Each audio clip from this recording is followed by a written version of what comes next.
Well, welcome. This is exciting. Welcome to the Open Space Committee meeting. We can do introductions. I guess I'll call to order. I didn't put introductions on here, but we should have.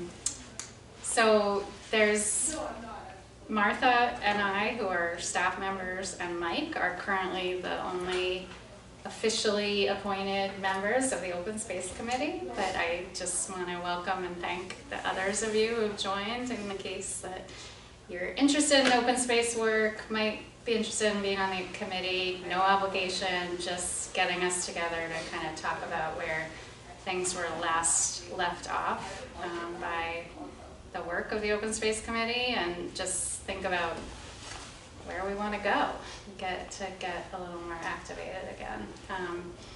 So I'm Kristen Grubbs. I'm assistant planner. I've worked here just about a year in the planning office with Martha, and my background is open space work. I was previously open space program manager for the town of Ipswich. That's how I started working in the Ipswich planning office and got interested in planning. And previous to that, I've done work with watershed associations and land trusts. So this is kind of where I got started with planning work for a community. And as a Byfield resident, I am passionate about the open space in this town. So just really glad we're getting together to start the conversation up again. I don't know, do you want to go this way, Jim? Sure. Jim Newling, 51 Orchard Street in Byfield. I've been, my wife Sally and I have been in town since, I guess it was 1999, so coming up on 25 years. And always raising kids and being a resident, been interested in taking advantage of the open space, the natural resources, the recreational opportunities, etc. So that's partly why I'm here. And I may be having a little more time coming up just professionally, so this might be an area of interest. Great. Welcome. I'm Martha Taylor, the town's planning director. I've been in this position for 15 years, but I actually got involved with the town through the Open Space Committee back in 1999 after I moved to town. And it was pretty much led by the planning board at that point, and I'll blame Jeff Walker for getting me involved. Because our dogs met in the fields behind our houses, and he said, oh, you should join the Open Space Committee. So, Awesome. I've served with Mike, and really glad to get going again. It's been dormant for several years, and it's so important. And now that we've finished the master plan and have a very robust natural resources section, I think it's very timely to be kicking off this. Yeah. I'm Mike Carboni. I live on Scotland Road in Newbury. I grew up in town, and I moved back to town after college and a few other things and whatnot, and met a wonderful woman named Marlene Schroeder, who talked me into joining the Open Space Committee at the time with both Marlene and David, and worked on the last go around of the plan, and I work for the Essex County Greenbelt currently, been with them for a little over a decade now, and was not with them when we did the previous version of this plan, and feel like I might have a little more to offer today than I did years ago. Well, Kristen almost introduced me.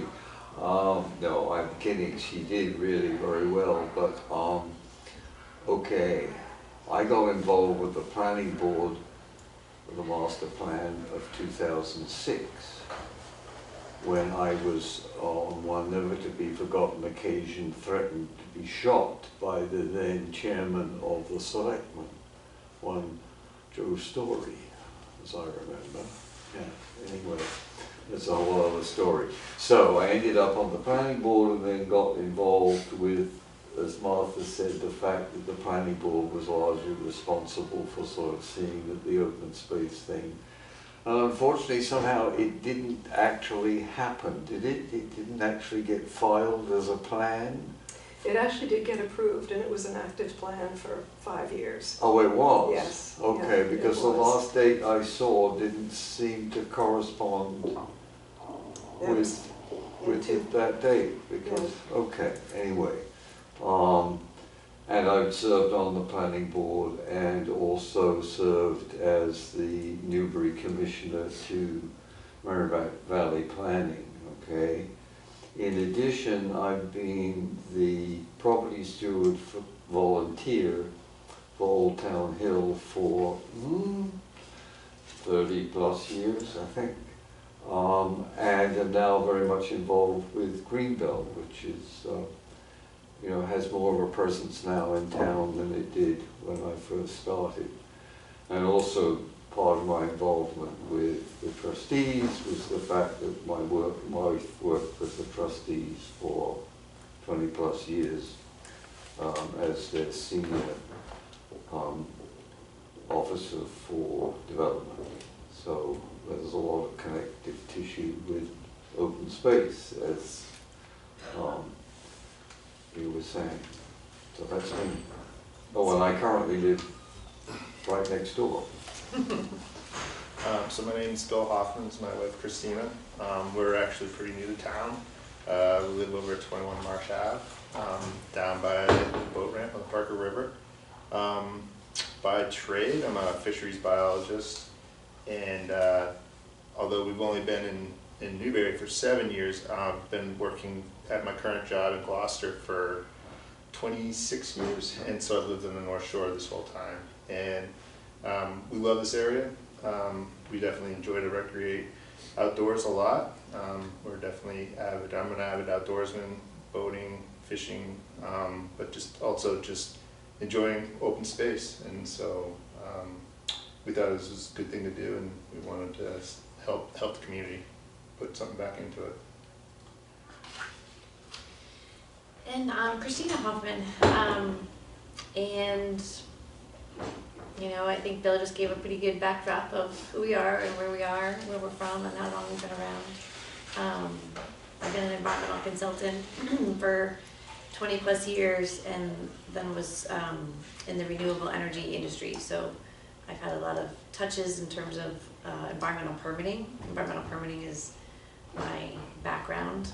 And yeah, just was looking for a chance to plug in a little bit and on the open space side of the town. So here we are. Awesome. That's great. I'm so just thrilled by everybody's just background and interest. But I know, you know, it's interesting because I actually first moved to Newbury in 1999 too, which is just, I don't think I ever realized that.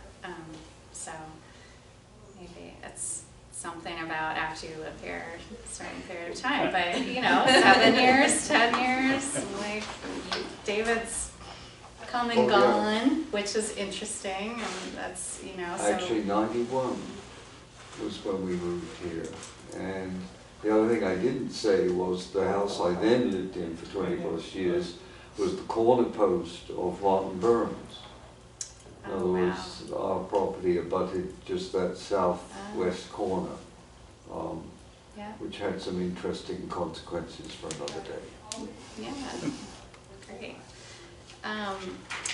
Well, I sort of put an agenda together. I thought the first thing, and we can be flexible based on interest, but I was looking sort of at what has previously been identified as the responsibilities of the Open Space Committee, and I found some information which is on the website currently. I just thought it would be, if the rest of you haven't looked at that ever or in a while, I thought it would be interesting to just kind of review what it says, and that is a starting place. So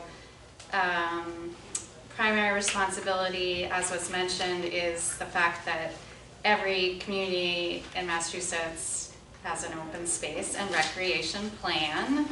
It's a plan that the state asks towns to update every 5 years.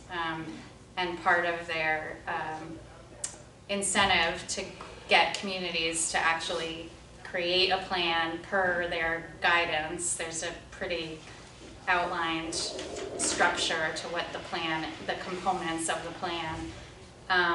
When you have an updated plan, you're eligible for grant funding through the state grant programs. So I did take a quick look at how many communities currently have updated plans, and if you're interested to know, we're not alone in not having an updated plan. There's 136 communities in Massachusetts that do not have currently updated plans. So that's, you know, a little less than a third, just about a third. 356 communities, so 136 don't currently have expired plans. But it is, you know, it is a project. I mean, it didn't actually surprise me that many towns don't have them, because it's a big endeavor, and it's either requires a really dedicated group of volunteers, which is how I think many of the smaller towns have done it, as you guys have done in the past, and that's how Ipswich began as well. Or some of the bigger communities, all communities, you have to get funding to hire a consultant to drive it. And it's, in either way, it's sort of a big initiative for a town. So that was the first bullet on the responsibilities of the committee list. And then once you have the plan, coordinate and oversee implementation of actions recommended in the open space and recreation plan. Maintain inventory of lands of interest for open space purposes, lands important for resource protection and other environmental concerns. I think inventory work has in some ways gotten easier with GIS, with online mapping tools. I think it's still an effort to keep things up to date, but it's not quite the paper pushing map project as it was 20 years ago. And for Newbury, a lot of the data upkeep is done through Merrimack Valley Planning Commission, so that's a huge resource for the town. Collaborate with the planning board on open space issues related to open space residential development applications and long-range planning. Collaborate with the Conservation Commission on issues related to town-owned open space. Collaborate with the Recreation Committee on issues related to active and passive recreation. Collaborate with the Historic Commission on issues related to historic and cultural resources. Excuse me. No worries. Collaborate with the Select Board on issues related to town-owned open space and Chapter 61 properties. Promote appropriate use of existing public open space. Promote or assist in land conservation efforts as identified as priorities in the plan, and then assist landowners interested in land conservation. So that's a lot. I don't know if, like those of you who have been on the committee, is there anything missing that you feel Newbury has done in the past? Is that pretty comprehensive? I guess my only question would be, did you solicit the Conservation Commission?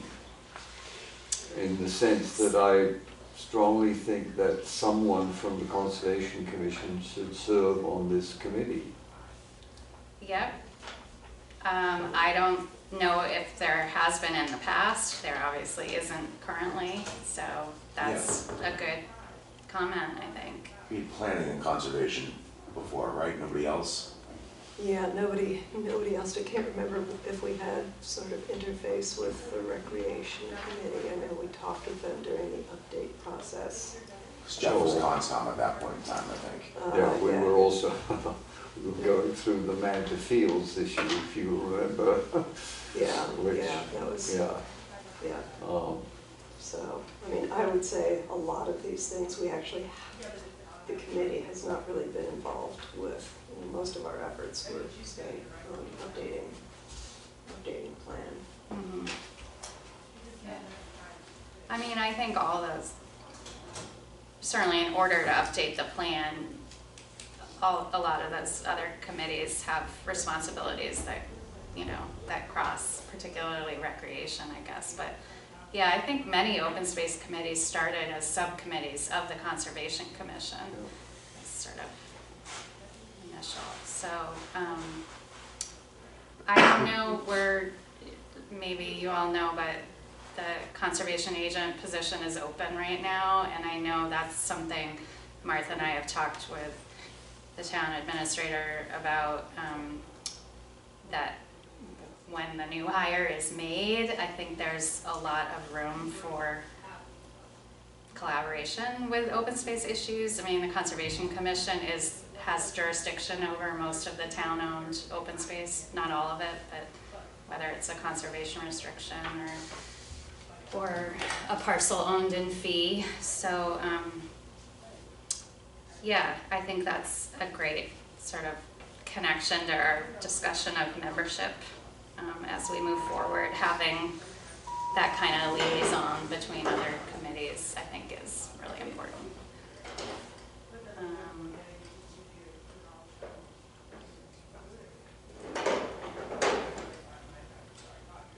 So I have not read this. It's not on your Is there a nightstand? final version or is it just draft? It's labeled draft. There was a final version that went to the state, but this is really it. Okay, So Yeah. what you see is what you get. okay. 2009. is Yeah, that- yeah, Yes. 2009. I think there were some amendments that were made in 2010. I know that we did the kind of the accessibility inventory. That's right, Marlene worked a lot on that. that's right. Yeah, and I know when I compared the one you emailed to me, the 2010 date on it and the 09, and I think I ended up finding that some stuff was just missing from the table of contents, but is actually in there. Oh, So those sections that I was like, different, I ended up finding it in the 09 plan, so I think Okay. maybe just the table of contents didn't get okay. fully brought up at the time. I actually looked on the state website to see if they still had our approved plan linked, and I didn't find it there. So I guess what we know is what's on the website is good. So, which I think is this version with 2009. Is that? Yeah, I think Okay. so. I think Alright. so. And the very first one, just to add a little history, so it was the planning board back in the late 98, 99, working on the very first one, and a lot of that really was drawn from sort of master plan stuff, as this one was too. I think the natural resources section kind of formed the basis for a lot of the narrative. But as Kristen mentioned, there's a very detailed workbook that you need to go through to do the plan. It's, Yeah, there's a fair amount of detail related to what they're looking for from communities. That's Yeah, that's always struck me actually as a real, how shall I say, a real problem that the state has. The state is, heavily into more data is better, and that's not always true, to say the least. And so open space plans tend to replicate at least two of the sections in the master plan. And the net result is you have a whole lot of data, which I think persuades people that you know a lot of stuff, when in fact the community may not know a great deal of what's in there. So I've always felt that that was one of those things where you do essentially just plug in what MVPC has, because that's the way we worked with Alan McIntosh, yes, to do that. right, and Gerard. Right, yeah, Mapping and all yeah, that. the GIS, as he Yeah. was then, yeah. But it does, I've often wondered what the value of that is in terms of essentially allowing you to develop a plan as opposed to this kind of data file, which so much stuff becomes. It doesn't do anything very much. But Yeah. we'll see. Because that's one of the things that I did think about when Mike talked with me, emailed me and so on, and that is how up to date our information is about property in the town. Because Dan Streeter, is Dan still on the Conservation Commission? No, he resigned. Uh-huh, okay. Well, Dan and I worked up a list which lists, I think fairly comprehensively all the properties that are in conservation, all the properties that are in 61A, B, and whatever. And also I think we had identified properties that we felt were, we had to be careful about the words we used, because we were talking about really targeted properties. In other words, properties you might want to sort of try to recruit onto either saying, yes, we would like to consider doing it, or whatever. And do you know whether that still exists?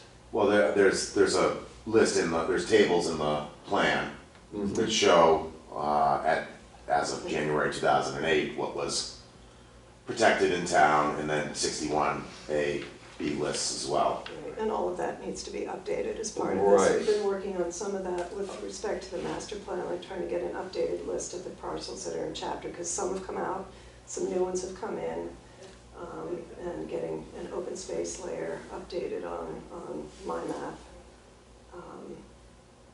And I know that Essex County Greenbelt also put together, was it Abby?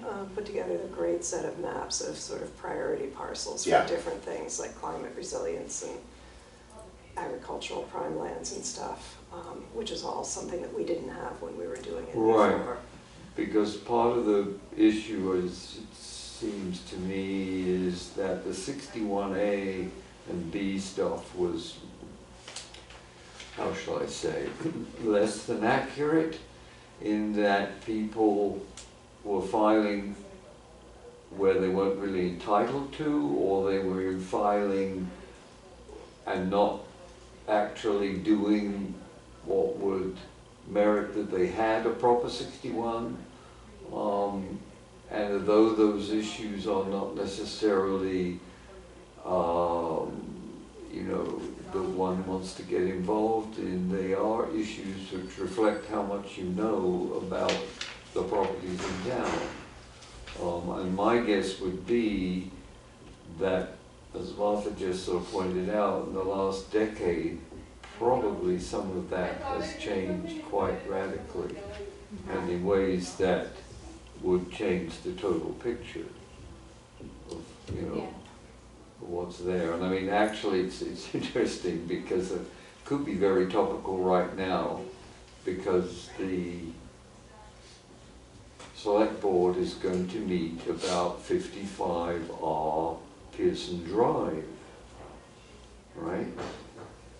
Do we all know about 55R Pearson Drive? Yes? Well, 55R Pearson Drive has a huge amount of problem because a lot of it is in fact wetter than God's creation, essentially, and it is a conservation issue because it abuts the Martin Burns wildlife. And it's an issue that concerned me only because I lived next door to it for 20 plus years. But it's that kind of thing which I think is the kind of thing that fleshes out the picture that one needs to have of what the open space realities are, as opposed to just what you might plan for. Yeah. I think, as Martha said, in the course of finishing up the master planning this fall, part of that is mapping and natural resource and all of that. So there is a lot of good recent content, but in the course of that, we did recognize that some of the GIS data on my map was not up to date. So we just have been identifying that that's a component of the work that MVPC is going to be helping us do. They do annual updates to just all the assessors, you know, that the basic assessor, owner, subdivision, all of that. They do that annually on contract for the town. So making sure that that work incorporates Chapter 61 designation, which is also an annual process to stay in Chapter 61 or for new enrollment. So, and do you know what Chapter 61 is? Does everyone know what Chapter 61 is? Right. Sort of, yeah. Conservation designation. Yeah, it's a property tax designation that's not, it's not a permanent conservation restriction, but it reduces your property taxes in exchange, as David is saying, for you to promise that you're maintaining and stewarding the property in either agriculture, forestry, or recreations. There are three, Chapter 61, 61A, and 61B. So there are certain parameters around earning income from your agricultural work, and there's a minimum acreage and different, we can talk about that in more detail at a certain date, but it's, that designation and enrollment is through the Board of Assessors. And then in exchange for that reduced tax rate, you're essentially saying, if I ever change the use or withdraw the use from those open space activities, there's a process you have to go through. One of which is the town receives right of first refusal to protect the parcel. So that's the particular component of where chapter lands really interplay with open space priorities, because communities can try to set yourselves up to be in a position to protect the land permanently if it comes to a point in time where the property owner is wanting to change the use. But that can involve funding, and that's why it's good to have an open space and rec plan so you can access funding, and it's sort of a whole series of dominoes related to permanent protection of a property. But it's a really good, like David's saying, I think it is very beneficial to have a good sense of where those chapter lands are, because, and they're generally actively managed, right? Which is like active agriculture, active haying, or, other kinds of agriculture use in particular. So do we feel like the assessors have a database, they have, all the Chapter 61A, BC lands, and that it's accurate in terms of like, okay, the number of parcels that have the designation, whether they're actually, living up to the spirit of the designation? Do we feel like the Board of Assessors data actually is a data set that is true? Like that is our only basis, so we like maybe have to make that assumption? But that is like the single source of truth for like, Yeah, I mean, that. who has 61A or 61, yeah. Yeah. That's where it lies. All the applications go through them, so they have the most recent designation, and most of the property record cards for parcels that are in 61 will have a notation, either the land use code or actually say it's in 61A, so that's what we have to rely on. Okay. Sometimes where there's a gap, I would say, is from those records to the online data that says, oh, this one's still in 61A, or this one was subdivided last year, but it still shows that it's in. And the data from So, that, from GIS GIS, level. from Merrimack Valley Planning Commission, they're the ones who have that data, or is there another source? So Newbury in Town Hall doesn't have any GIS, like the actual data. We have access as a viewer through the Merrimack Valley. So they kind of like hold the actual data on behalf of Newbury and many of the smaller towns around here. But we have to provide it to them in order for them to then Right, do the show it updates. graphically. Right. Yeah. Good questions. That's built into the annual process, like Yes. providing it. Yeah, it should be. Everyone's, we're in the process now, really trying to make sure that does happen. Sure. And it's, it can be a little tricky if something comes out and something else comes in, just making sure that it is totally Absolutely. accurate. Yep.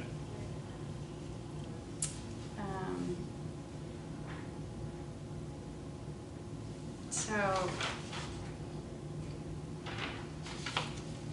back to the plan, I think, I think one question I have, well, I guess we should talk about it, but like, what do we want to do as a committee? Is updating the plan sort of our first priority? Are there other things we could work on together that the town may be interested in?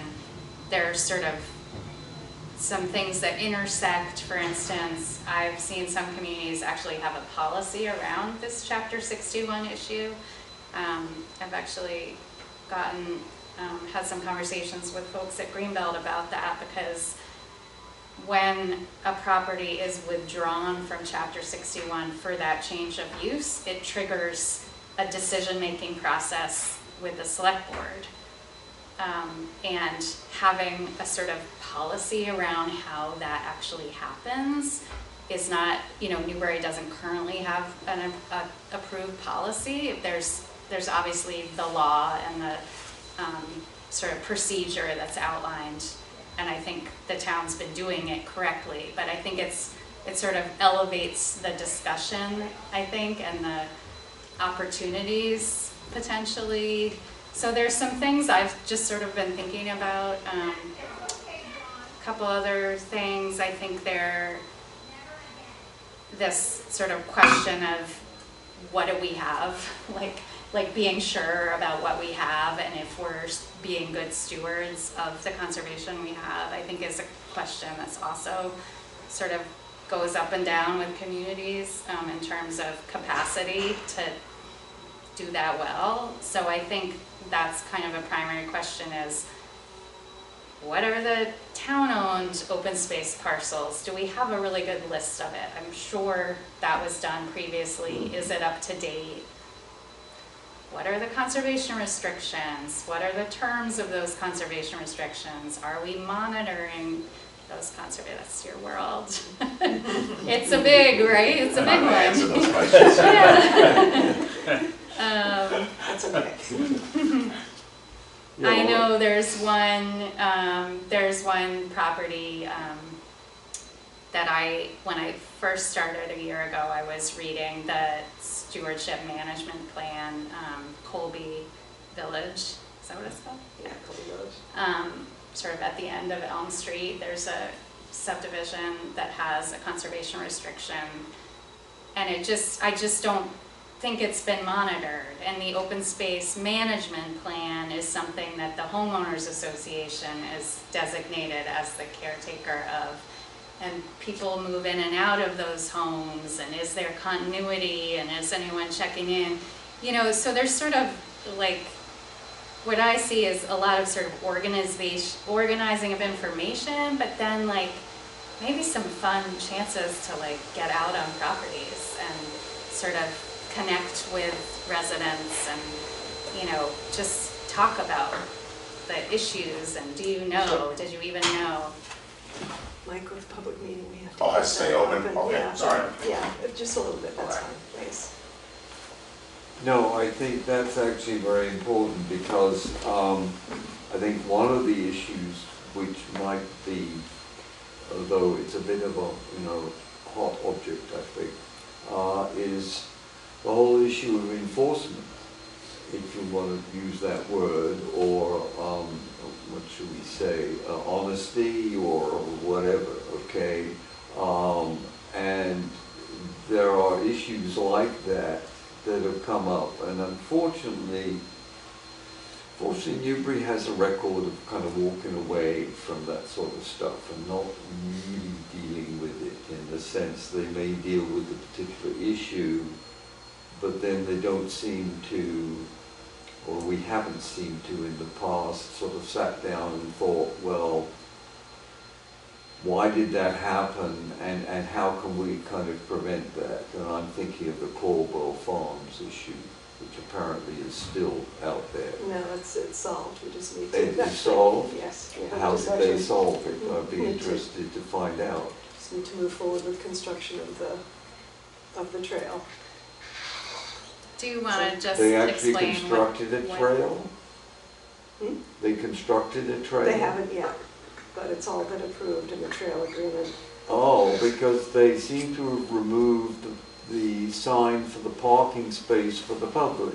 Well, yeah, that's probably a whole offline discussion, but. Well, okay, but that is probably a rather good example, okay? It happens to be something as Martha well knows I was involved in just before I stepped down after I left town for a while. But for example, another good, I think, connected thing with what you just said is that there's a little island in the marsh which is part of Manta Fields, and it has what's sort of, I think, colloquially known as the Boy Scout Trail on it, Yep. right?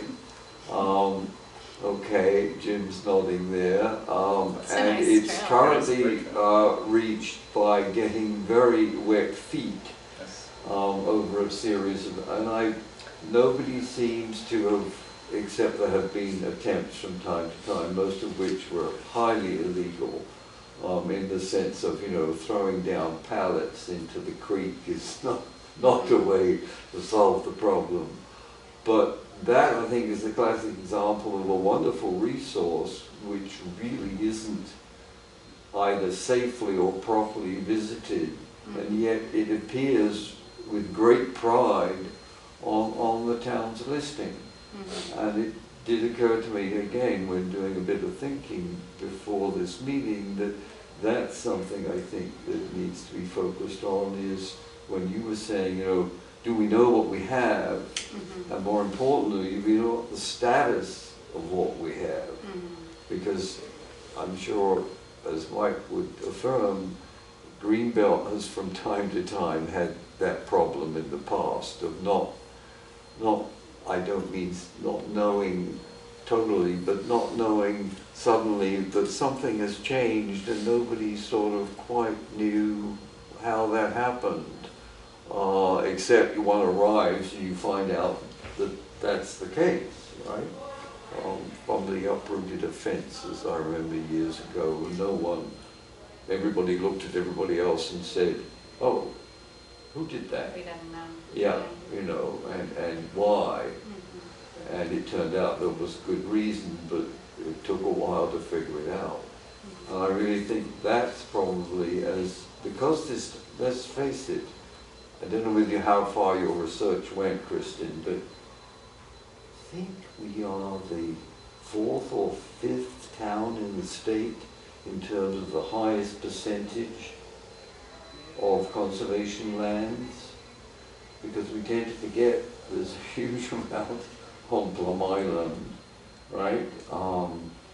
Martin Burns is whatever it is, I can't remember, is it almost Yeah. 1,000 acres, I It's think? more, yeah, it's been there. 12-ish. Around 1,200, yeah. Maybe even more. Old Town Hill is 575, I mean, et cetera, et cetera. Right. Yeah. Yeah. So we have a lot. Yeah. And a lot of partners too, which you've been Yeah. naming, most of them, Fish and Wildlife, the state, the locals. And then the landowners are partners, I see, whether it's a homeowners association or someone who has a conservation restriction on their property. Yeah. And that's, you know, there's a lot of opportunity to develop, maintain, get support from our partners, whether it's the trustees or Greenville or the state. But it's a lot. I mean, it's a lot. Whether you're just trying to have a little path from Mantor Fields over to that island without getting your feet wet. I mean, to really address that concern or that issue, we've got flooding, we've got sea level rise, and then we've got permitting, right? Like, if we were really to try to do something permanent there, that's like an enormous project for a very small.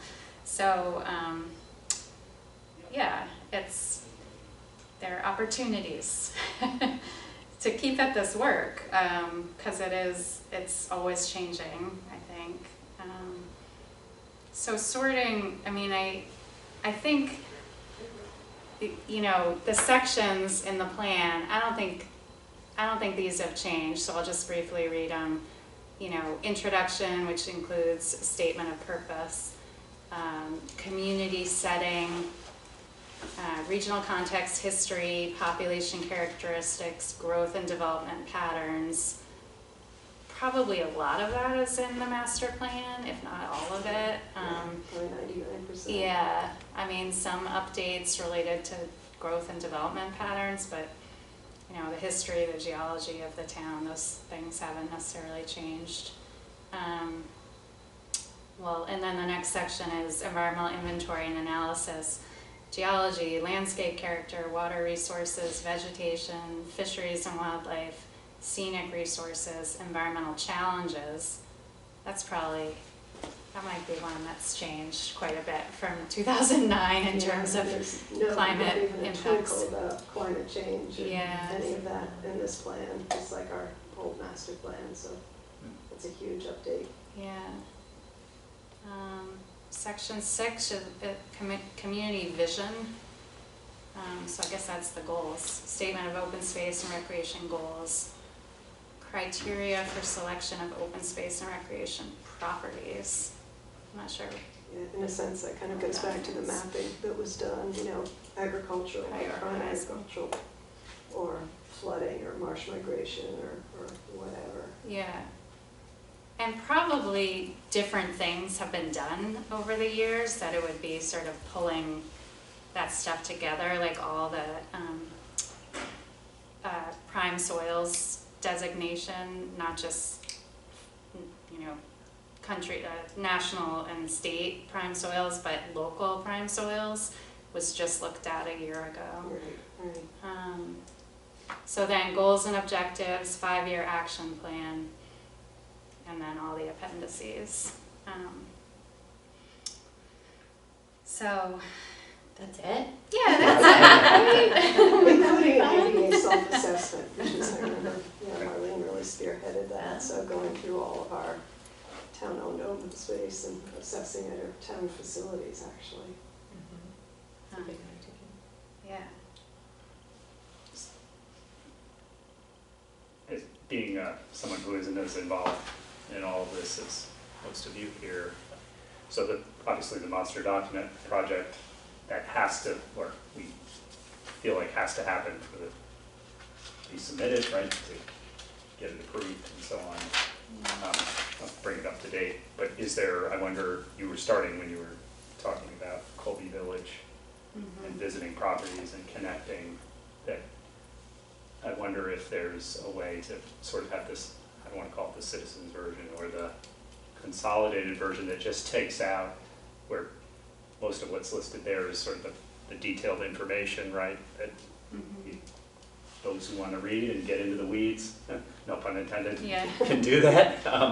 But that there's something about a, you know, an abbreviated, very shortened, you know, whether it's a one-pager or something that just is, and I think the purpose is Yeah. probably there in the vision, right? Yeah. But it's the takeaway, so you don't have to, you know, open up the PDF that's, Yeah. what, 150 pages or whatever it is.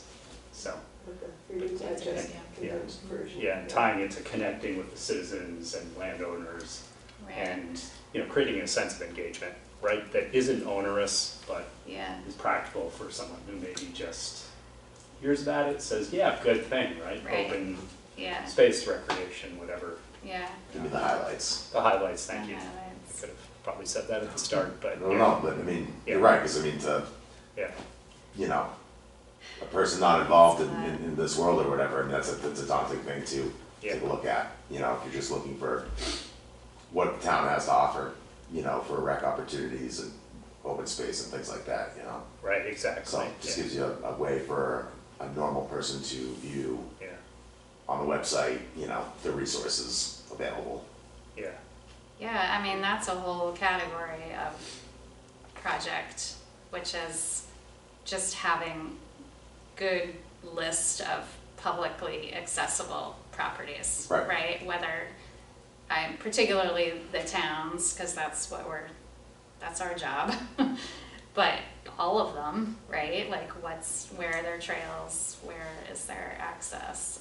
I don't know if, has that been done? Yeah, I mean, we had some listings, but it's sort of, I'm thinking about the Historic Commission several years ago had an update done of their sort of town or, you know, other historical resources that are in the town, you know, with a legend, identifying all these places on the map, and I'm sort of thinking about maybe Yeah. something like that could be done. for Well, I residents too. did one. It was, yeah. Yeah, I mean, we had a basic trail listing. Yeah, it was the trail. I have no idea what, you know, perhaps I made the great mistake when I left for the distant lands of Newburyport. I'm afraid I trashed probably a lot of things I might not have, but anyway, yeah, we did. But it doesn't matter. I think the point that Jim's making is, and I think anyway, and I would sort of add on to, is that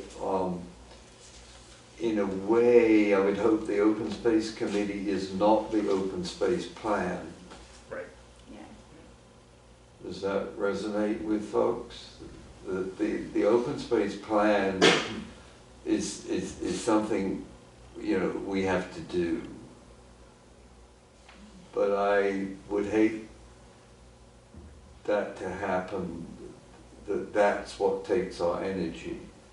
Because I would like to, personally, to be in a position where we had maybe more of a conversation going through the Open Space Committee in the town as to, for example, and I just throw this out, I have no idea, they may be in Chapter 61 or whatever, but one of the big properties in this town, which is just sort of simmering, sitting there, is at the intersection of Coleman Road and Elm Street, the Armstrong property.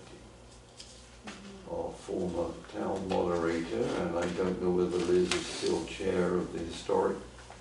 No, I'm sure she's not. But anyway, they are quote unquote living on a fascinating piece of land, which is one of the largest open space areas of its kind, I think, in the town. I think it is in chapter. It is in chapter, but interestingly, I would have to question as to what sort of activities it's been going on it to actually validate its chapter, but that's another issue. However, you know, that's a good example for me anyway, because I pass it fairly regularly, as to where do we go to look at how one might approach them or any landowner to become involved in a conservation effort of their own land or of land more broadly. And I think, you know, because ironically, I don't know whether you know, but you sit next to a piece of land that I think is in conservation. I think the piece that Maury still owns, right? Yes, I look at it every day. Yeah, right. And there it is, and it sits there, and let's think, the southern boundary of Butts what? Goes down to the river. Anyway, it's tied to maybe, I think, a greenbelt piece. Yes, it is. Yeah, but Yeah. So there's a pattern. Yeah. That is a useful example of how you can augment something, right?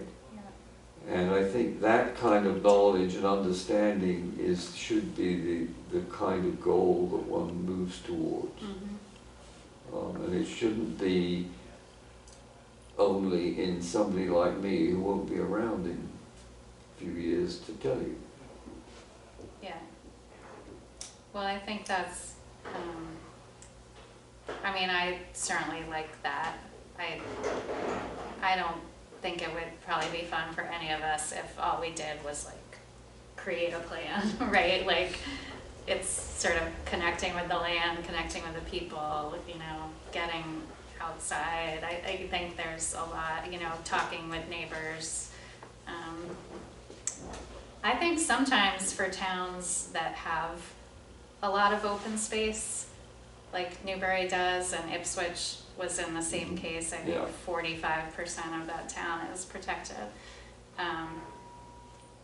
It's, you know, it's a complicated discussion because you can easily say, we've got enough, like we've got plenty, look at all we have, and that is true. So it's a sort of interesting discussion, I think, to think about, like, are there things we need to be thinking about even though we already have these protected areas, and, you know, and that gets to all the benefits of open space, both for people and for nature. So those kinds of discussions, I think that it is getting engaged in something that elevates that conversation, right? Is sort of, what are the opportunities? I mean, one thing I've thought of that your comment made me just think of, David, was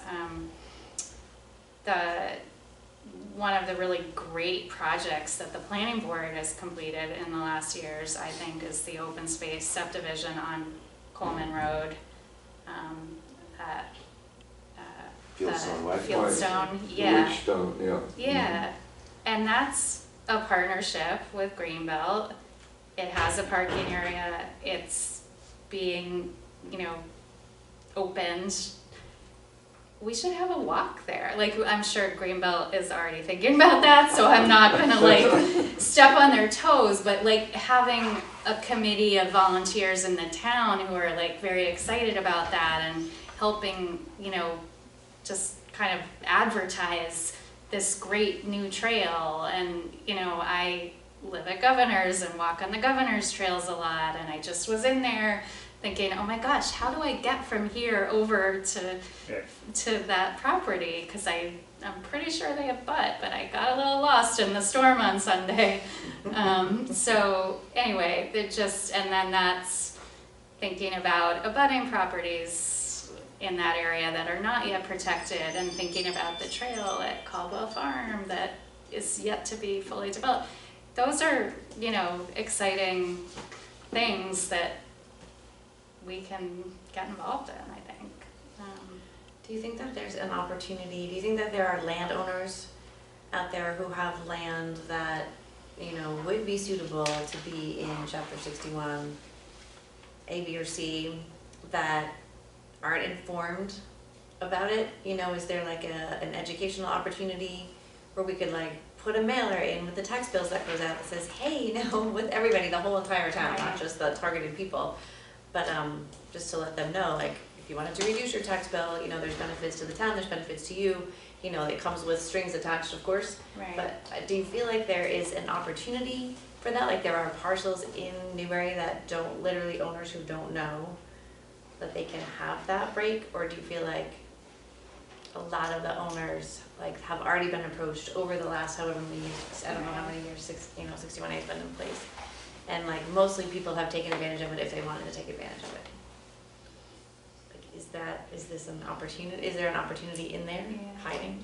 Yeah, I mean, I would think maybe it's kind of a broader educational opportunity, because there are people who have parcels in 61A that, you know, maybe they could consider permanent protection as opposed to 61A or B, which is only temporary protection, because as Kristen said, the town has a right of first refusal when they change the use or go to sell it. Yep. So, you know, it's a whole series of layers.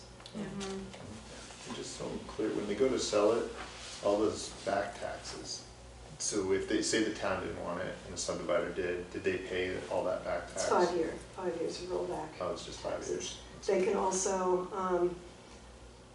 also not apply, I'm not exactly sure how this works, maybe one of you knows better, but they can also just not apply to be in chapter for a year or something, and then it just kind of Gotcha. comes out. So it's not like current use. So you can just sort of ease out Right, of it. it's a little different than the Yeah. current use rules. Okay, gotcha. And the town can assign their right of first refusal to somebody else. They can assign it to Greenbelt trustees, Audubon, organizations like that too. If one of those organizations is interested in doing that protection as well. So, but there's a clock. It's Right, 120 days the town has from when we receive the notice of the sale or change of use. The town has 120 days within which to either exercise its right of first refusal or waive it or transfer it. And it gets a little complicated. We've never had a situation where the town has actually decided, at least not in my time, decided to acquire a parcel coming out of 61A. The funding I gets to shouldn't be, laugh, but yeah, because we never looked at it that way. I had a very interesting discussion years ago with our long-tall Vin, Vince Russo. yeah, Russo, with the idea of in fact setting up a way of sort of being able to access funds if an opportunity like that came up. And he, interestingly, one was shocked at the idea that one might even think about that, okay, and his response basically was what you responded or sort of characterized earlier, Kristen, and that is, my God, we have all this open space. Mm-hmm. And I think you'll find a lot of people in town tend to think that way, but in fact there are a number of towns in Massachusetts that have managed to create an endowed trust which is accessible, and of course the one way you do that is what's CPA, right? Right, the Community Yeah, Preservation Act. Right, which allows you to, you know, have a little additional taxation. And I don't know whether Newburyport has actually used it quite that way, because there's an issue that the state got very upset about, that you couldn't put monies aside, you had to really assign a use to them for the annual CPA expenditure. But of course, every time you mention CPA here, you know, the people running for the woods get jammed in the doorway. I mean, it's, which is very unfortunate, because it could do, well, it gets into a whole other thing which isn't for tonight, but it gets into housing and, you know. Very affordable housing. And Which is not preservation actually untied to open space, actually. Yeah. Yeah. And there have been some, so many thoughts.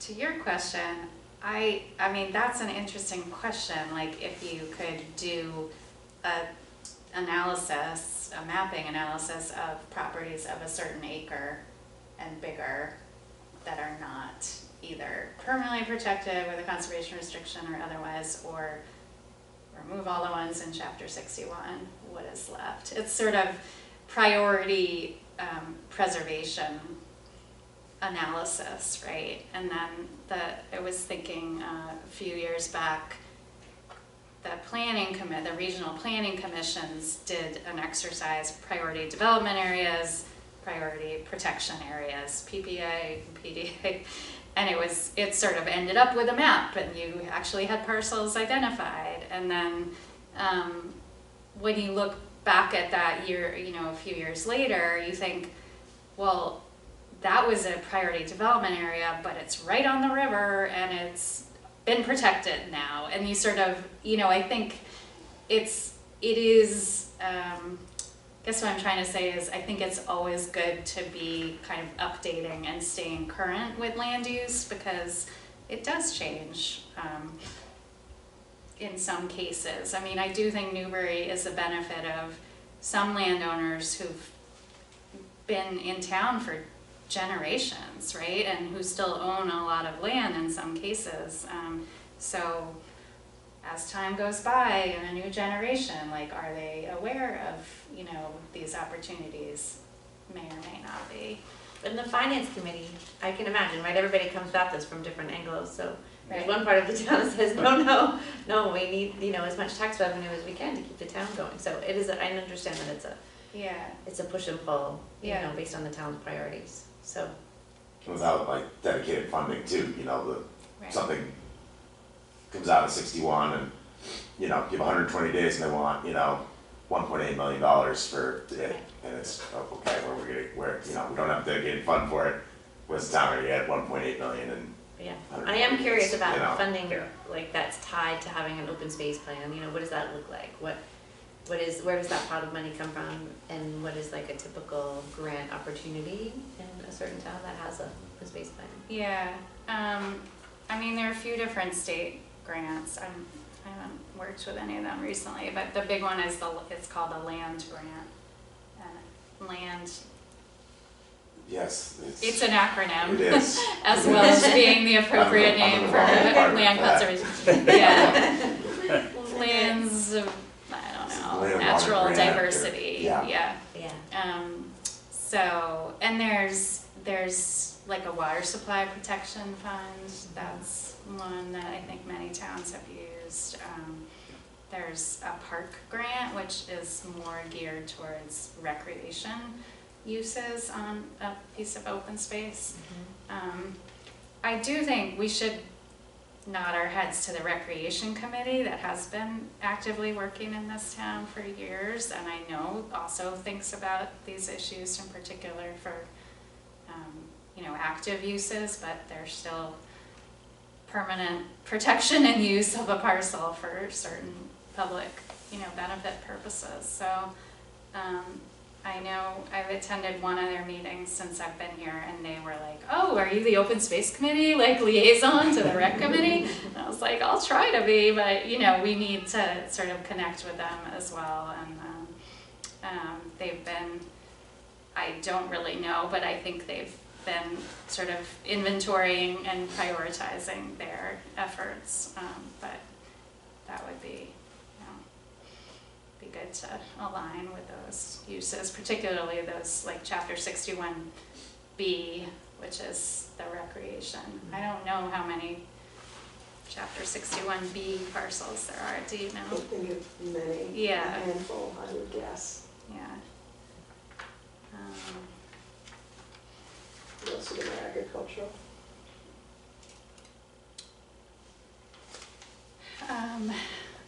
So I think, I mean, Martha and I have been thinking about the plan piece of this conversation as an FY25 goal. I don't think it's gonna happen before then. We're setting, you know, we're in the budgeting and goal setting process for the next fiscal year, which is July 1 to June 30th is the town fiscal year. And I don't, you know, I think the goal of updating it is the good one. How we get there, I think there's still some opportunities related to capacity internally versus getting some funding to get consultants to help get technical professional assistance, whether it's the planning commission, you know, a combination of, there are people out there who do this work as consultants, whatever, X amount of dollars. So thinking about that is sort of where, you know, the timing is right for that. And then I think it would be good to just start a list, right, of things we know that are kind of out there, like the official opening of Fieldstone Way, or you know, finishing the trail at Caldwell Farm, or you know, and just kind of think about what we all know and start kind of building that. Seems like a place to start. You know, just get these ideas, like in terms of education and outreach. It would be, you know, one question I have is, what have our partners done recently, if anything, like that local farmland of significance process? I know we talked with Greenbelt a little bit about like targeting those property owners because they may not even know their lands are so highly suitable for active farming. But I don't know if there was ever much outreach done, and that information is pretty new, so that's kind of, you know, that's ready to go for the tax bills, you know. And then kind of thinking about prioritization. So are you thinking that those would be in like the 5-year action plan? Like the goals that we would list in the plan? I tend to gravitate towards the document, so. Yeah. So, Yeah, I mean, that's a coming from the good, consulting world, like, this is my world right here. It's like, you want to do the plan? Okay, let's do the plan. yeah, No, but so when I think about, let's think of some priorities. yeah, It's like, okay, and if we write them down, then, they have like maybe a higher likelihood of right, maybe getting moved forward or getting included in a budget item. What does it look like in Right. terms of if we needed funding to support the open space committee in general? Is that even a possibility to get any dollars to support the committee? If there were like some initiatives like that we came up with, even Mhm. before doing the plan, if we had some initiatives that we came up with, or, that would actually get rolled into, I don't know when the budget, I'm sure the budget development is going on right now in terms of yeah. getting ready for the 2025 budget, but just wondering what opportunities are there. Like if we wanted to ask Merrimack Valley to spend a certain more number of hours doing some data crunching for us so that the mapping could come up, would we have that opportunity? Or no? Is it like, no, just assume that there's no money available to do Yeah. this? But I'm just trying to get It's a the good question. expectations Yeah. set. Right, No, no, it's yeah. a very good question. As far as MVPC is concerned, there's some local technical assistance available, so we can actually apply for a certain number of hours up to a cap to help us with things, and it's on a fiscal year basis, so there could be some assistance that way, but otherwise. I don't think to date, the Open Space Committee has had any budget. Yeah. So when there've been open space related things that cost money, I would say it's been sort of through some other vehicle, whether it's, The planning. the assessor's updates that they do anyway, and then we're making sure that they really do the chapter lands the right way. Mhm. And maybe that's a little bit more of their time, and we, that's through the planning budget, for instance, those annual updates. So making sure that the next budget line for those assessor data updates include open space properties. That's something, you can kind of fold into it. Mhm. In terms of additional consultant or technical assistance, there's some other possibilities that are through, town administrator select board budget to support technical assistance. So that's a possibility. If we identify it as a goal, then we potentially can access a certain, I don't think, there's also like all the questions around procurement and how much money you can spend on certain things before, all of that. So matching up, action items to know how much they cost and then figure out a way. Mhm. But I don't know, do any committees have funding besides, Some must, because I get phone calls from consultants working on town's plans to get, my list of fee properties in their town or Yeah. CRs we hold in their town, so, right, they're not like a town employee calling me or a volunteer, they're, announcing themselves as a consultant working with the town, so right, yeah, some must, yeah, Right, but here, most of the committees don't really have a budget. yeah, Well, or I, staff for that yeah, matter. the budget strikes me as a threatening kind of word, isn't it? Yeah. I'm just wondering whether, thinking what Christina was saying, that if we identified needs Mhm. that need to, I'm sorry about that, that can only be satisfied by, in fact, services which cost money. Right, Now, one of the things is that the NVPC can be massaged quite a bit to produce a little bit more over our technical allocation, partly because they understand that we're a community that has limited resources in terms of allocation, etc. But no, I think what you have to do is you have to have a good case for it. In other words, what would the usual question in Newbury is what is it going to achieve for the town, subset me, right, homeowner? And if you can even address that question somewhat, then I think you're ahead of the game. And I think in the open space area, that is probably, okay, my experience would say pretty tough, because it's awfully easy to say, oh yeah, tree hugger, right? In other words, we don't have time for this. And so I think if you can appeal to something which is beyond not so much tree hugger, but involves the community in being a place that people want to live because of the way it functions, which is so often what seems to come up in town forums. Well, I came to live here because, right? If you can tap into those kinds of things, I think then it might be possible to, in fact, corral some funds that come to an open space initiative that is committed, right, that other people don't get. In other words, you know, if we could find our own funding to some degree, perhaps from the state, perhaps from a foundation, right, whatever,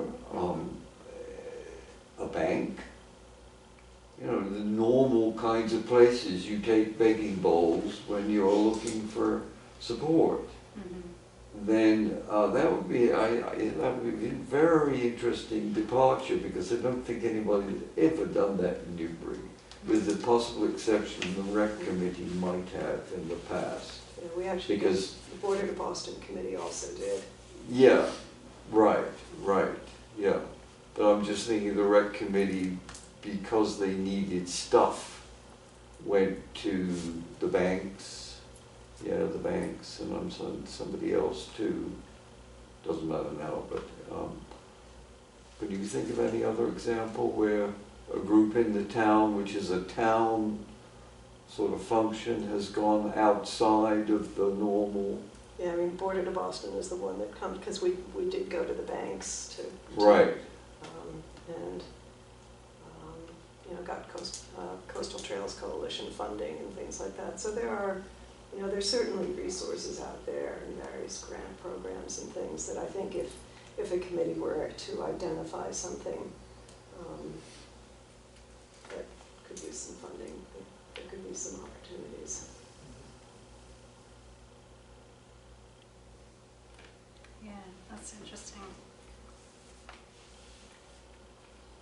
Which is, so just to kind of mention, because it's floating in my head, but Martha brought up the Border to Boston committee. That's open space related initiative that this town has been working on for many, many years, and that's also separate from the recreation committee, which is building up Mantor Fields and the basketball and thinking about pickleball and all those good things.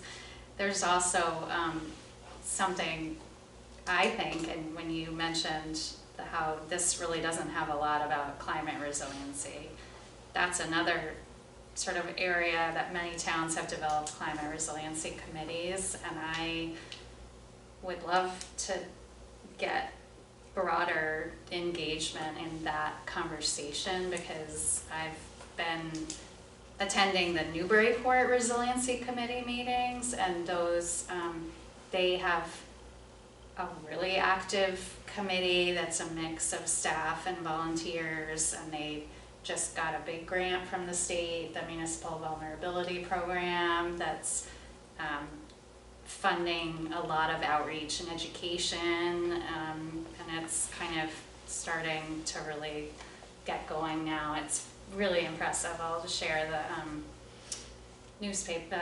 They've been doing a newsletter that summarizing all their initiatives, and that one just came out yesterday, which I can share around, but that's something I haven't really, I've been thinking about for Newbury, and I'm just kind of putting that on the table, like, could this be an open space and resiliency committee? Is that like too much?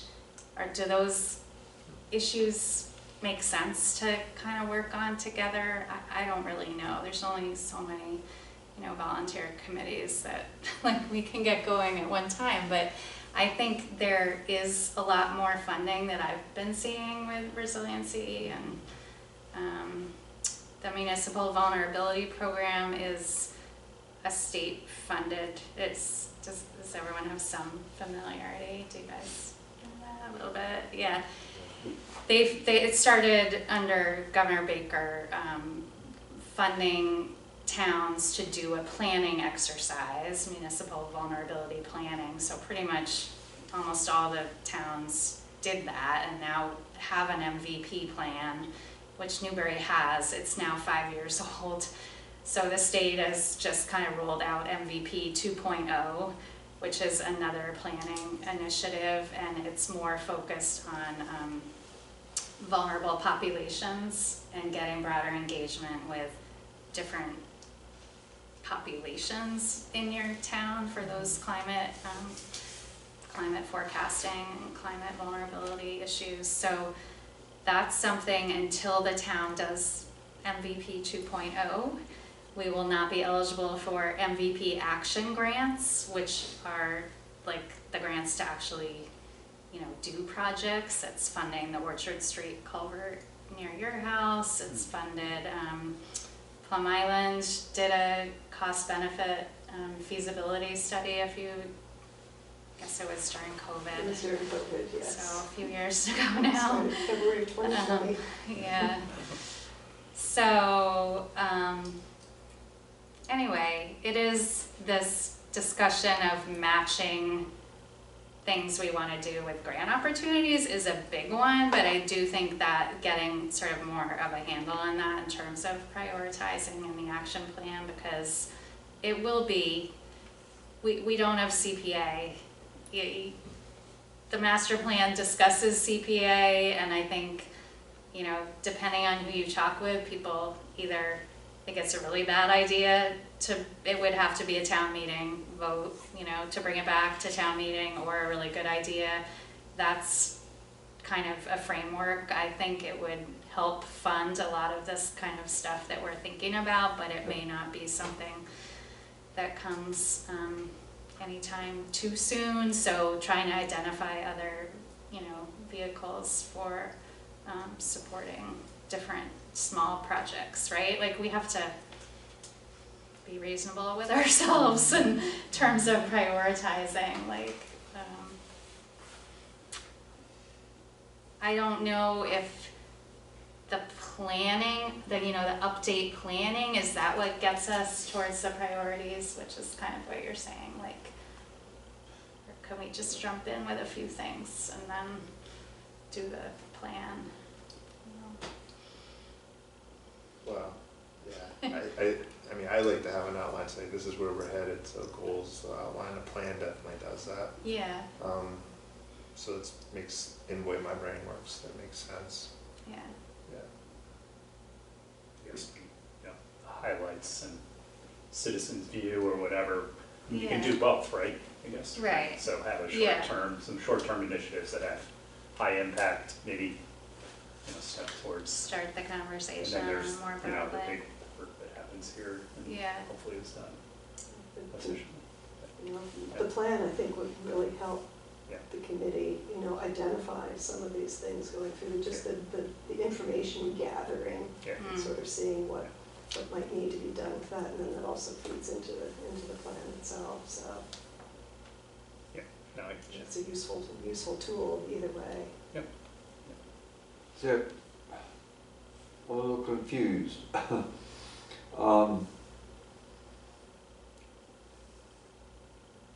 You have in mind what? Going through the exercise of putting the plan together would then tell you what you want to do?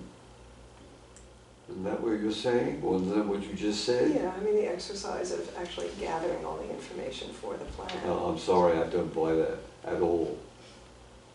That's my fundamental, I don't want to go here, but so we'll keep away from it, but my fundamental criticism of the master plan is just that.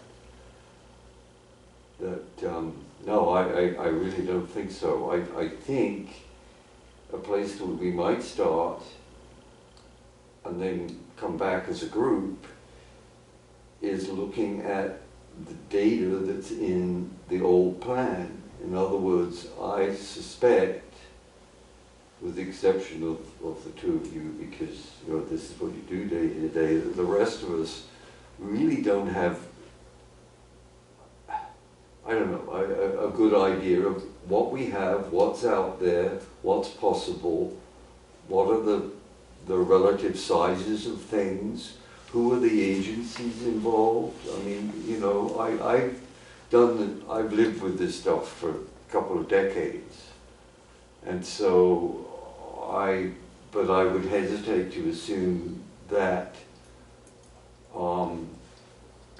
that even I don't know, I can't remember some of the stuff that's in the list that I was asking whether it had been done and whether it was updated.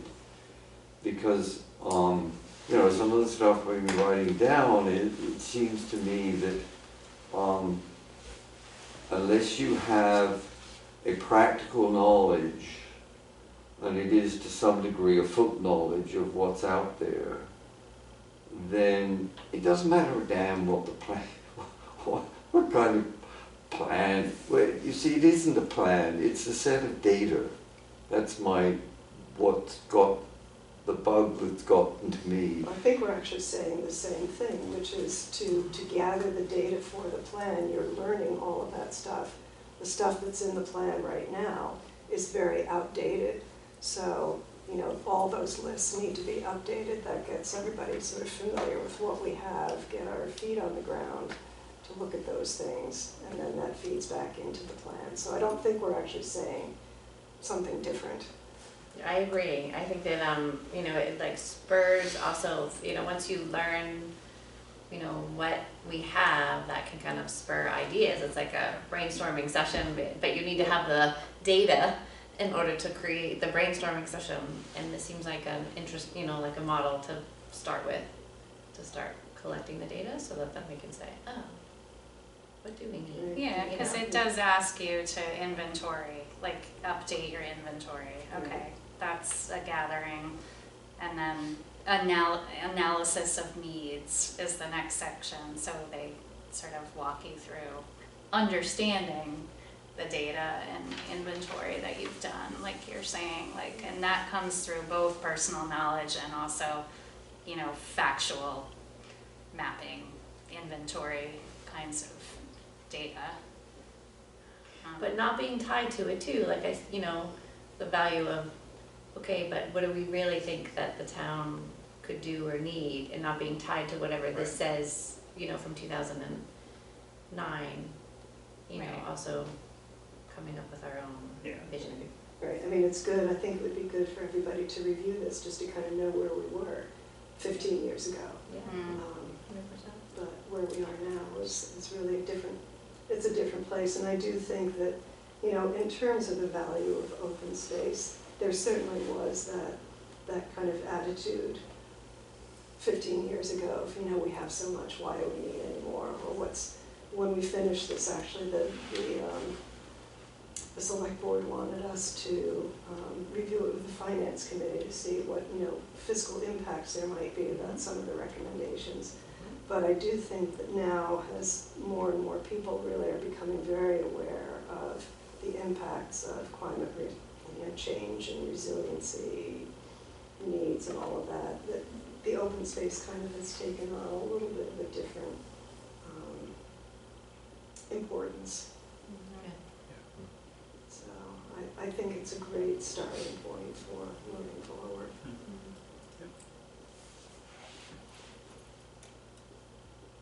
Yeah, and those ways that,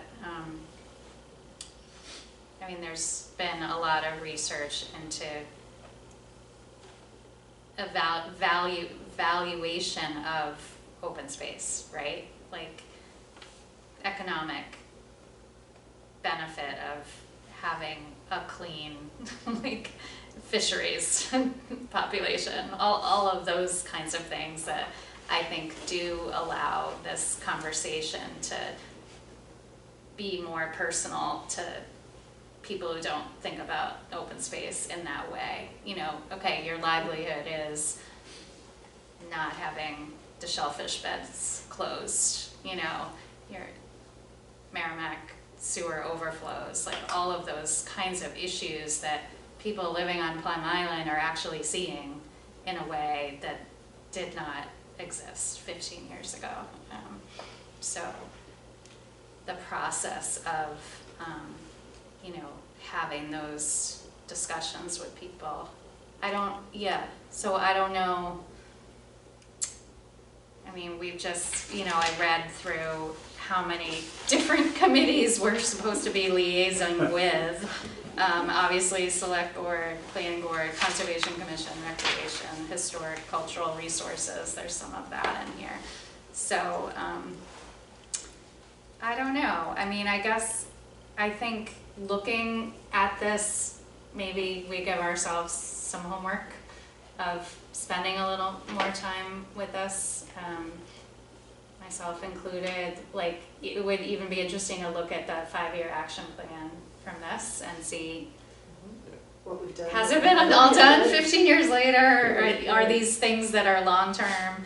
You know, is there low-hanging fruit that we could get going with that was identified previously? I definitely think honoring the work of this is really good, and combined with the work of the master planning process, which has updated a lot, and the municipal vulnerability plan had a lot of good information in it. That was also a community-driven process, as well as you know, objective data. So I think Any other maybe it might thoughts? also be helpful to all of us to understand what is required from the state for the plan, or Yeah. updating the plan. Like, I think there was a section in here with like the citizens poll or something like that. Is that something we have to do? Do we have to There's have a survey again and incorporate that into the plan? Yeah, there's a workbook, I think, and I haven't looked at it to see if it's changed at all from when we were working on it before, but that is the template for what we need to do. So I think it would be great to kind of review that. And, Because we don't have to reinvent the wheel, right? We have a good base. There's sections here that are unchanged, that are solid, you know? Yeah, we hit all the markers that we had to hit. Yeah. I guess what I'm trying to say is, I'm trying to avoid a situation, because I don't like those kind of situations where you're driven by the money.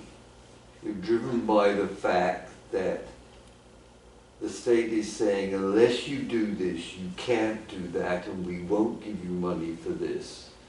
We're right in the same situation with a bunch of other things right now. And if you cave to that because you see your finances as being what drives everything, which Newbury tends to, then what happens is you spend a lot of time and energy, from my perspective, running after that kind of stuff, and you really don't achieve, you don't get it done, you don't really understand what's happening and functioning in your community. And so, although I feel, yes, okay, eventually you need to have an active plan that's currently there, where you can point to and you can say, well, we have these goals, but if most of your energy goes into that, then you're really not going to achieve very much about open space. As you know, unless you decide, it seems to me, that okay, we don't have to do that, but probably more of our energy and time is trying to understand how the role of open space in this community. Because I think unless we're agreed on what that is and how to articulate that to the community, you know, why are we doing this? Just to have a plan? So one day when the state says, well, item 4B says you have to have an open space plan, do you? Oh, no, you don't. Well, I'm sorry, you're not qualified for this grant. And I'm sorry, you know, if that's the driving force, we're living here with some of the results of that, and I don't want to do that again. I really don't. I mean, I do think having access to those state grants is a good thing. I mean, but you still have to be in a position to be ready to do a good project that you need funding for. I mean, I think, you know, there's a property being developed now that's been in front of the planning board. It's active farmland. It's probably gonna have 4 houses on it and some active farmland. If the town had been able to be in a position to bring some money to the table, it might have been able to be conserved as all active farmland. I think it's still a good project. It's taken a year of hard work by the planning board and all the partners to, you know, and staff to come to where that is, and it's a balance. And that's, you know, similar to the Coleman Road project. It's housing and a balance of open space. Like, just having an opportunity to talk through some of that, like what have we seen in recent years? What do we think it lies ahead? How do we know ahead of time, have some understanding of that's a Chapter 61A parcel that we really want to keep in active farmland. This is one that, you know, and then finding a way to get funding, have at least the opportunity to access funding. I do think that's a very valuable, and that's just like, you gotta get your plan approved. It's kind of just checking the box in order to even have the opportunity to have access to that. That said, I absolutely agree, like, it's the process and the learning of the planning, and then it's the doing, right? That's the rewarding part. That's where our opportunities are in terms of, you know, engaging all of ourselves and protecting for future generations and all that kind of thing. So I kind of feel both. Well, I maybe think we should gotta make do this, sense. but yeah. I mean, if we have a committee, should we like, Yeah. maybe we could, like, here are what our goals are, what are our goals? You know, Mhm. the plan could just be one goal, but what are the rest of the goals? What are like Yeah. the higher level goals that we're aiming towards? Yeah, I And like like, that. the plan's here, but what is it, what are we reaching for? Mhm. Yeah, I mean, I don't see the plan as being the goal of the committee. The plan is a tool which will help define those goals as we're going through the process and doing discovery and updating all of this information. So I don't see them as being mutually exclusive. It's just part of the work. And I do think that having availability of some of those funding resources could be really beneficial. So I know it's 6:30, and I'm not the chair of this committee, but I think what Martha and I understand is if people are interested in officially joining the committee, we just need to pass that on up, and the select board appoints people. I don't know if there's an actual, like, does someone need to write a letter? Yeah, Do I we think just it need would to be- yeah, pass an email? An email expression of interest to the select board is usually the way Okay. to do it. And we could certainly, if you guys are interested, we certainly hope, I'm so happy to see all of you here. We can certainly help facilitate that. And that can happen anytime, right? That I can think happen. generally committee appointments are every fiscal year for Right. like a 1-year term, like technically, but But they happen during the year. I'm assuming that this probably would be until the end of, this would, well, I don't know, it might be for a year and a half, maybe till the end of fiscal year 25, I don't know. Or to the completion of the plan. No, it will. Then bye-bye. we No, don't need you then- anymore. Then No. you're no, Yeah. okay, but now, wait a minute. Again, this year, I think I had to sign twice one year. Like, 'cause I Twice, like yeah. signed it in January and then And then I have think to do it in again. June or Yeah. something, I had Yeah. to sign again, and then it carries a year. Yeah, so maybe Yeah. it would only be for 6 months and get reappointed during the next cycle. Yeah. But I mean, there's so many things that I think would be wonderful to have a standing open space committee for. You know, input if we get other open space residential developments, just having input on, you know, discussions regarding the open space and the benefit of the open space that's being contemplated. Certainly having input when we have parcels that are coming out of chapter. You know, a lot of ongoing stuff, which is, you know, might be identified in the plan, but it's not. Mhm. It's not the plan. Right. It's so I'm more reacting to things that are open space related that the community's working on. Right. And- Yeah, that would be and- really helpful.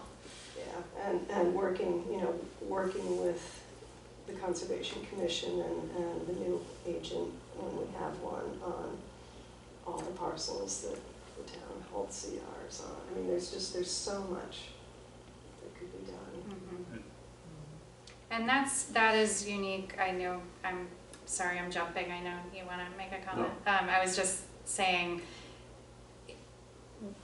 it's a non-regulatory board, right? Like, we have no enforcement abilities, we have no permitting function, we can make recommendations, people could ignore it, like, you know, but I think it can be very effective because of that, right? Like, you can actually comprise people who have different expertise and different experience and bring value into some of the discussions. Like planning board projects, I think, is a really good one. Having the open space committee make recommendations to the planning board related to certain permitting projects, or the select board, as the case may be. And certainly the Conservation Commission is, you know, they have authority over town-owned open space, but having another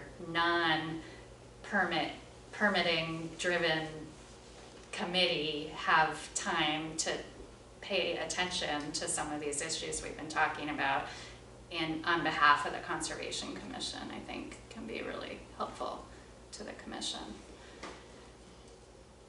So that's our pitch for membership. But I will just say, certainly, to the committee, like, anyone's welcome. You can be engaged without officially being a member as well, no problem, if and when people are interested in that. It would be helpful to have a chair, I would say, that's not a staff member, because that's a more effective way to run volunteer committees, so I'll put that out there. And then meeting dates, I don't know, does this time work? We just kind of thought the end of the day was, but not evening. Evening could work too.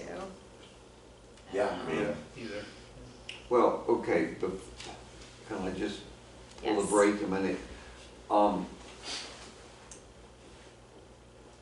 I don't think that how you describe, what I heard you describing was sort of sending a letter to the select board saying one was interested.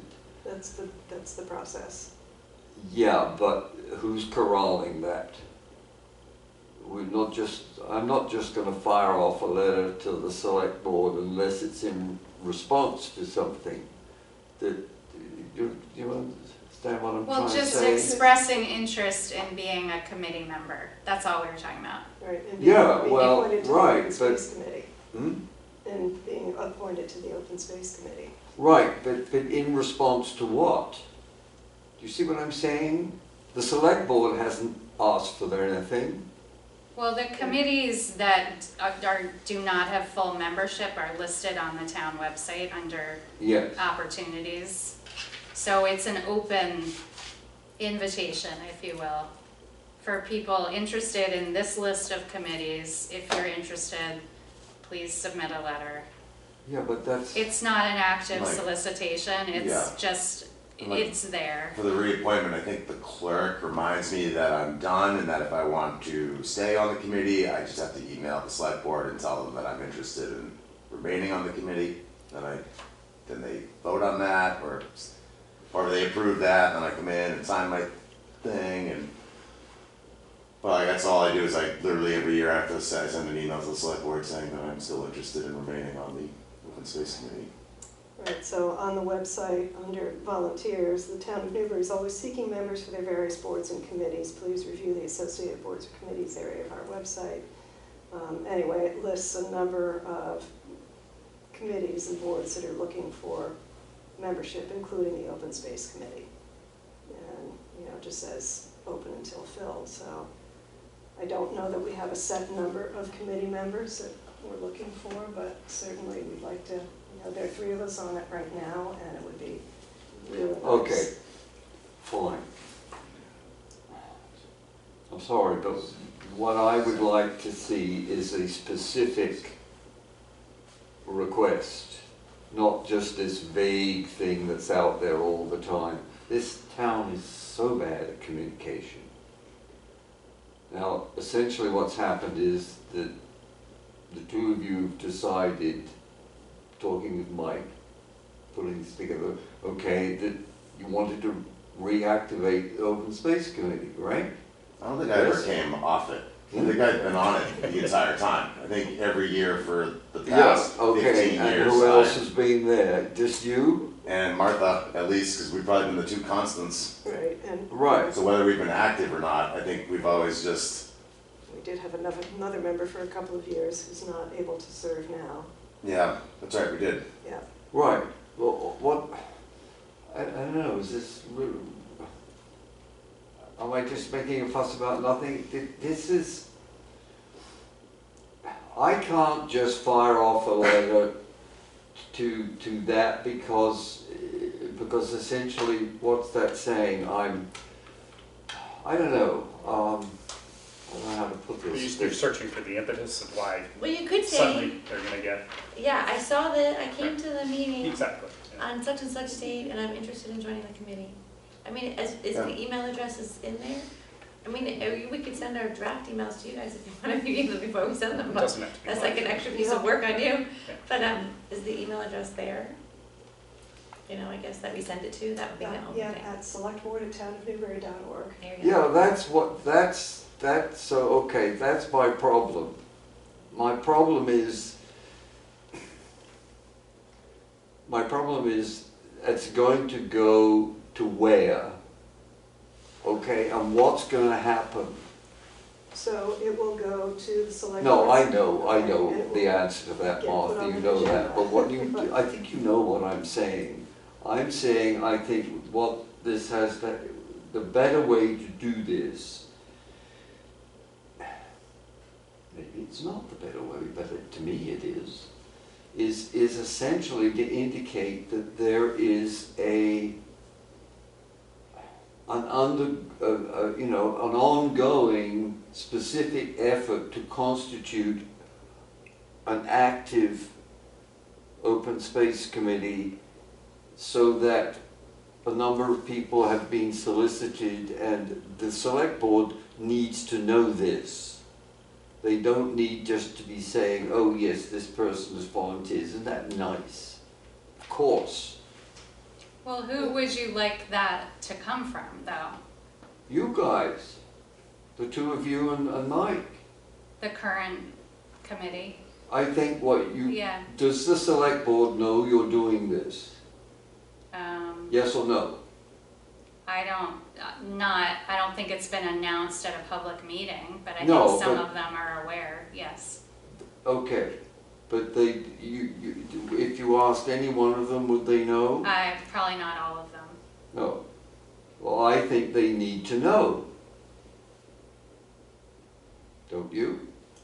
I mean, if you were to follow the procedure that's outlined here, certainly we would follow up. And, say that you would attend. No, that's the wrong way committee, round, but, Martha. It's the wrong way round. all I can say is this is a procedure that they have outlined that they are asking people to follow. They're not asking you to send an email to one of us to then forward No, to no, them. no, no. I'm not suggesting that. I'm simply suggesting that we know that they are expecting a group of, if you so decide, a group of volunteers to form this committee. Well, we can certainly tell them that we had a meeting and we had a number of people. Yeah, so who were that one interested. knows one's not firing one's offer of help into some vague, I don't know where. Well, I think that I'm interested in understanding what you're saying, but I'm struggling a little bit, I'll just say that. But I'm interested by it, so I want to understand. What I would say is Martha and I have talked with Tracy and told her we are interested in updating the open space plan. How are we going to do that? We'd like to reconvene the committee that hasn't met. She is fully aware and supportive of that because it has been a goal of the town for many years to have an active open space committee. They're named as a committee to update the plan. Those have existed as plans, but no one has been actively working on them. I think since the town decided to hire another planner, and this is my particular passion, I certainly read that as we acknowledge we need more support to do certain things. Let's start doing them. Mike has been a committee member. Acknowledging that this committee has existed and done a lot of work and needs to get reactivated, I think is a message that I certainly understand that Tracy would be conveying to the select board. So there would be, we're reactivating the committee, we've had a number of people express interest, they've had a meeting. I think she would be saying that at a select board meeting. Here's the list of names. That's the liaison, if that's like communication piece, if that's sort of what I think you're asking. Exactly, and I think it's important that the select board, to whom one both technically and politely are volunteering, because that's where the invitation comes from. It is not for the town administrator to play really any role in this. I understand why you've got her involved. Well, I but, think you it know, would be great if there had been members of the select board who were saying to the town, hey, you gotta get the open space plan going. They've been busy with lots of things. They probably do support that, I think, but it hasn't Right. been stated as clearly as I think we're looking for at this point. But I do think they're supportive of it. Communication is very important, I agree with that. I do think it's something I've heard from other residents. I'm not bothered, So, frankly. I think, I know yeah, they won't not be supportive of it, because right. that's like, what? You know, that's like saying I don't like apple pie, okay, you know. Okay, I'll stop, but I do not feel comfortable just sending in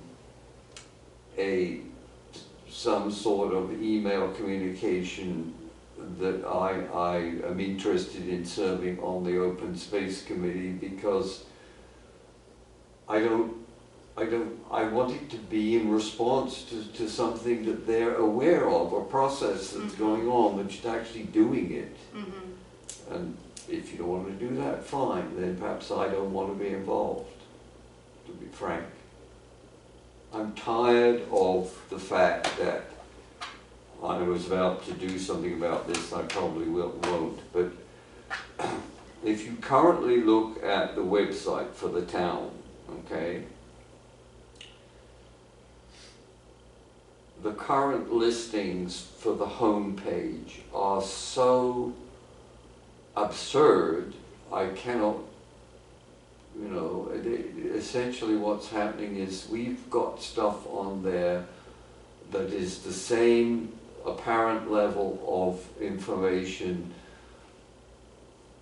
of the whole issue of the Whittier Tech and the fact that the town offices were going to be closed on the 21st of December.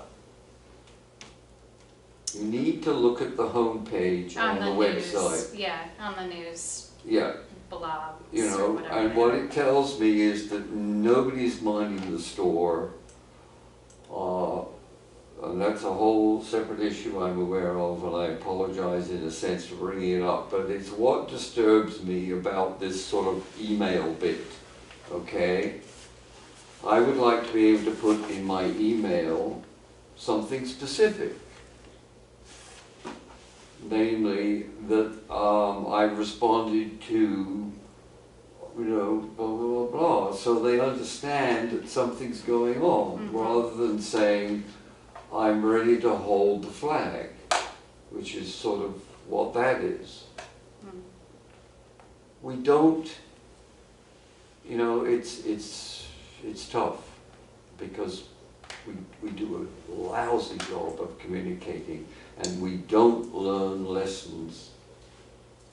I mean, I think the reason you're here today is because Mike and I met and Martha and I have obviously met because we've been working together, but I invited Mike in and we talked about the committee and the work in the past, and I said to Mike, we should get some more people as we get going again. How are we going to do that?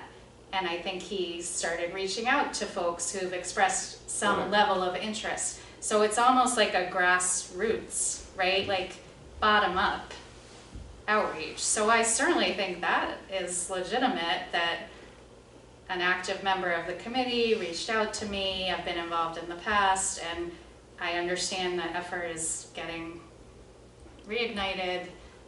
I'd be interested in supporting it as a committee member. But let's keep talking about this, because I certainly would not at all have a problem saying, you know, we're getting the committee active again, and we've reached out to folks, and here are their names. And they have also expressed interest and are happy to join the committee. We could talk about, you know, do we do that as a package? I don't know. I don't think they'd not appreciate that. But to your point, I'm not sure there's any current member of the select board who is fully aware of this. I think as soon as they do become aware, they'll be very supportive, I think. I'm sure they will. So, Oh yeah, I'm not worried about that at all. yeah, I'm not in a personal way, just in a like, this Yeah. is good for the town. You know, I think that would, Yeah. so, anyway. I'm going to excuse myself for a second because it's almost 7 and I didn't bring my keys Oh, upstairs. okay. But if you have yours, then. I do have mine. You do? Yes, Okay, I that do. doesn't matter. We get ourselves locked out. Yeah. That would not be good. Anyway, I've taken enough of your time Yeah. over that, but No, I I appreciate think, I hope your you hear me, comments. Yeah, that there is a problem here. For me personally, maybe, I apologize for that, but it's real. Okay, And the way I would do it is I would have either of you collate the emails and essentially present the emails together with, as an agenda item. And also, I frankly would probably look to have somebody on the select board sponsor it, and the obvious person is Jeff. And I know this isn't the process, Martha, but this is, I think, would get this thing rolling with a little bit more visibility. Think about it. And if you can come back with a process or a structure like that, I'm on board, officially. If not, I'll have to think about it, and I will still be willing to sound off anytime you like. Well, yeah, I definitely value all of you spending the time today, for sure. And it's a lot, but I think we all have sort of good experiences and expertise to bring to the table, and yeah, more people would be welcome. Speaking to the camera. So should we set a next date? I'm looking at the members. Like a month from now? Would that make sense? We can, we'll write some minutes up and follow up. Talk about some of the homework topics, talk about membership process to clarify that, and then see where we are in about a month. I think Makes that sense? probably makes sense. Yeah. Does the time frame work for the two of you, with town hall being open later on Tuesdays and things like that? And Yeah, it works well. If evening is better, later in the evening, that's certainly a possibility too. But this is our long day anyway, so late afternoon, and getting home for dinner is good. Yeah, I think, we'll reach back out, we'll send you an email, at least I will, for sure, to kind of let you know yay or nay. My work day is like tough for me to walk out the door at 4:30 to get here. So even if it was like a half hour later and I could walk out the door at 5, like I tend to be on Zoom calls from like 9 till 5 every day. Yeah. So anyway, but Yeah. don't, just keep that in the back of your mind. But Yeah. don't, I know we're trying to look for the date for next month, so. Yeah, We could certainly do it. Like, the only thing to keep in mind is if we were to say, okay, we'll meet every, the first or the second Tuesday of every month, the select board meets at 7, so, we just have to be we cognizant of could what's do an happening. off Is there a week We could do an from off them week, though. Yeah, like the first or third Right. Tuesday, they wouldn't necessarily be meeting. It's a matter of meeting rooms, but we're working on that too. So, generally late afternoon. yeah, okay? I'm pretty flexible, because I'm either gonna come straight from work or Yeah, or be go home. home for a little bit and come back, but Okay. so either way is fine with me. Okay. Well, feel free to shoot thoughts after the fact, and we'll plan. Let's tentatively. So in February, the select board would meet. On the 13th and the 27th. So it would be, anyway, The just 6th or 20th. sort of like setting dates when you're in person.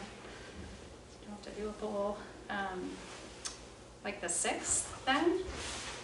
Or the following one? There's school vacation week, I don't know if people have President's Day. Let's stay away from that week.